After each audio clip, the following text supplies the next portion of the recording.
नमस्कार, माझे नाव वेदश्री पाटील आहे. मी इंग्लिश व्हॉवेल्स तयार केले आहेत.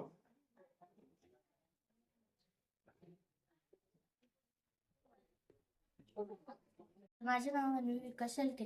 माझ्या प्रोजेक्टचे नाव सेंट सॉर्गन.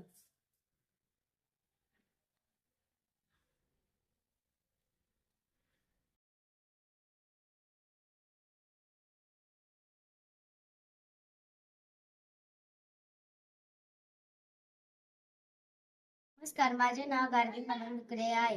आज मी इंग्रजीचे एक वचन आणि अनेक वचन घेतलेले आहेत.